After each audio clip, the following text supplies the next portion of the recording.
श्री वृंदावन विहारिणी बिहारी लाल की जय। परम पूज्य श्री भाई जी महाराज की जय। परम पूज्य श्री राधा बाबा महाराज की जय। परम पूज्य श्री बाबा जी महाराज ने अपने जीवन की जो अनुभूतियाँ रहीं उनमें से कुछ एक श्री भाई जी के प्रति उन्होंने लिख कर दी। उन्हीं अनुभूतियों में से कुछ को जो प्राप्त हो सके हैं यहाँ प्रस्तुत किया जा रहा है।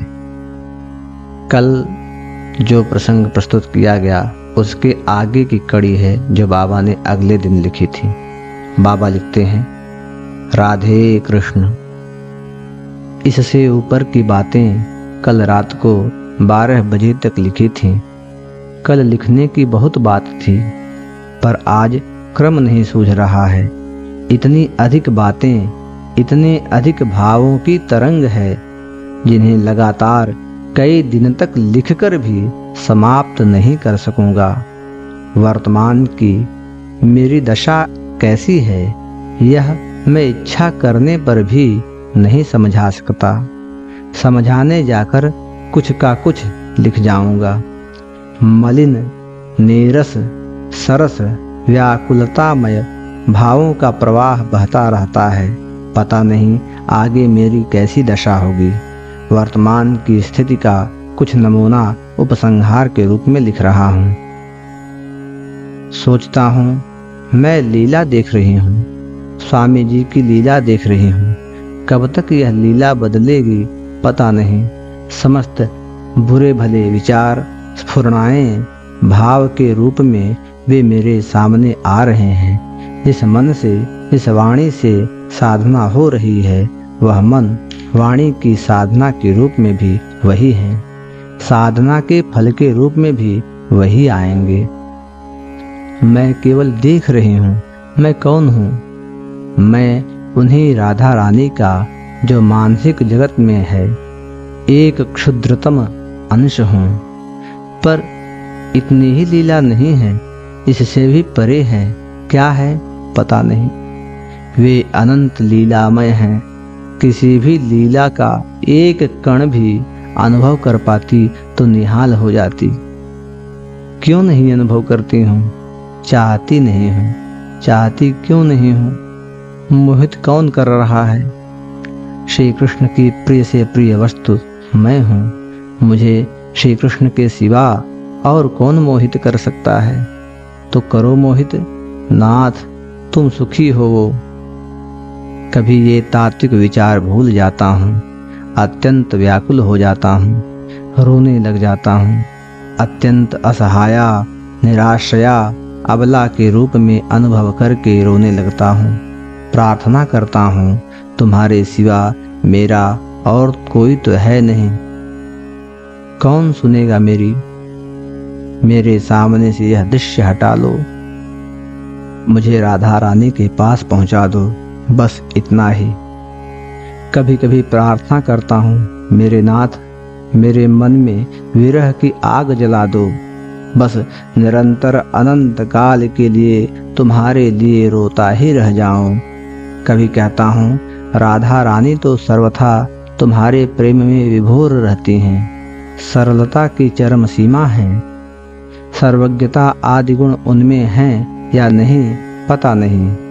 एक बार के लिए उन्हें मेरी याद दिला दो। तुम्हें मेरी अवस्था का पता है। कभी सोचता हूँ वे सर्वज्ञ हैं, सर्वसमर्थ हैं, हमारे सुहृद हैं, हमारे स्वामी हैं। मैं उन्हें अत्यधिक प्यारी हूँ।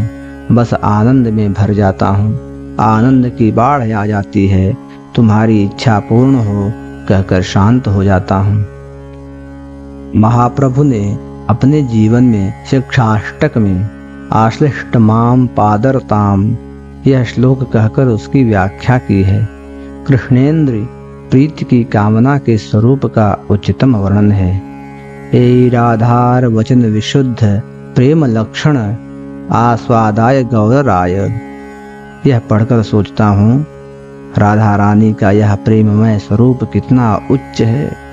मैं अंश हूँ। एक कण भी मुझ में आ जाता तो मैं कृतार्थ हो जाता। गोपी भाव की साधना शीर्षक लेख में आपने लिखा है कि गोपियों का हृदय यही पुकारा करता है, सर्वस्व अर्पण का उच्चतम चित्रण है। सोचता हूँ ऐसा भाव तो कुछ कुछ मेरा है, पर है ऊपरी। यदि भीतर उतर जाता तो निहाल हो जाता। ये बातें बहुत पहले मेरे मन में आती थीं। मैंने आपके लेखों को, महाप्रभु के जीवन को बहुत बार पढ़ा है। संभव है ऐसे संस्कार उद्गम होने में यही हेतु हुए हैं। पर जब मैंने महाप्रभु की उस श्लोक की व्याख्या तथा आपका वह लेख पढ़ा तो मालूम हुआ कि ठीक ठीक मेरे अंतर हृदय के भावों का चित्रण हुआ है। आमि कृष्ण पददासी महाप्रभु की यह व्याख्या तथा आपके उस लेख का कुछ अंश उन भावों के उच्चतम चित्रण हैं। उन्हें पढ़कर कभी कभी इतने ऊंचे त्यागपूर्ण समर्पण की भावना में तन्मय हो जाता हूँ कि कोई दुख ही नहीं रह जाता। जब बाह्य वृत्तियाँ होती हैं तो कभी याद आता है आश्व चांडाल गोखरम, सबको प्रणाम करो। सोचता हूँ मेरे श्री कृष्ण ही, मेरे स्वामी ही इन रूपों में हैं। वे प्रणाम कराने के लिए कहते हैं। कुत्ते, गधे, बैल, सांड पर दृष्टि जाती है। सोचते सोचते अपनी कुटिया में चला जाता हूँ। कभी कभी अत्यंत व्याकुल होकर पूछता हूँ, एक बार के लिए आकर बता जाओ, हे नाथ तुम ही हो, सर्वथा तुम ही हो, अथवा कुछ फर्क है? तुम्हारी सेवा कैसे करूं? फिर मन आता है सेवा शरीर से होगी, मन से होगी, वाणी से होगी। मैं तीनों नहीं हूँ। इन तीनों के रूप में वे ही तो हैं। मैं तो देखूंगी, वे अपनी ही सेवा अपने आप जैसी मर्जी हो करें, मैं देखती रहूंगी। कभी सोचता हूँ तुम किस बात से प्रसन्न होगे नाथ? मुझसे क्यों रूठे हो बताओ नाथ? और कितने दिन तक यह नीरस जीवन, प्रेम शून्य जीवन, मलिन जीवन चलेगा?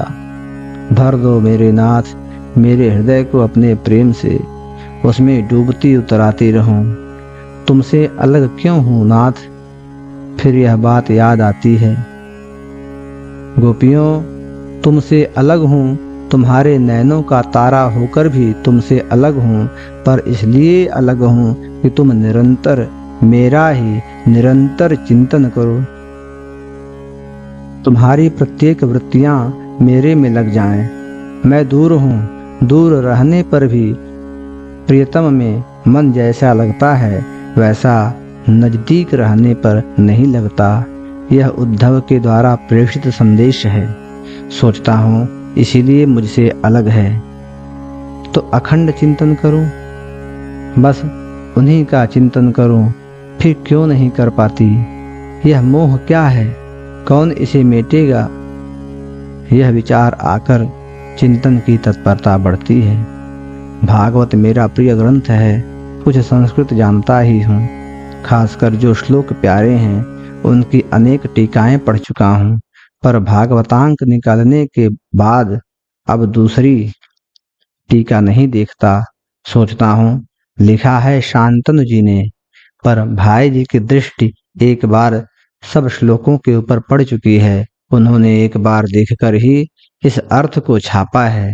बस अब मेरे लिए यही प्रमाण है। उसी को पढ़ते पढ़ते भ्रमर गीता पढ़ी। उसमें पढ़ा जैसे स्वप्न में मनुष्य अनेकों पदार्थ देखता है, वे मिथ्या हैं, वैसे ही मनुष्य जागृत के दृश्यों को स्वप्न की तरह मिथ्या समझकर उससे उपरत हो जाए और मेरा साक्षात करे। सोचा श्री कृष्ण ने कहा है, और सो भी अपनी प्रियतमा गोपी जनों के प्रति, और भाई जी ने यह अर्थ देख भाल कर छापा है। तो क्या स्वप्न देख रही हूँ? राधा रानी के चरणों के पास बैठी बैठी शायद सो गई और उसमें स्वप्न आने लग गए। ऐसी बात है क्या? पर मेरा यह स्वप्न कौन तोड़ेगा?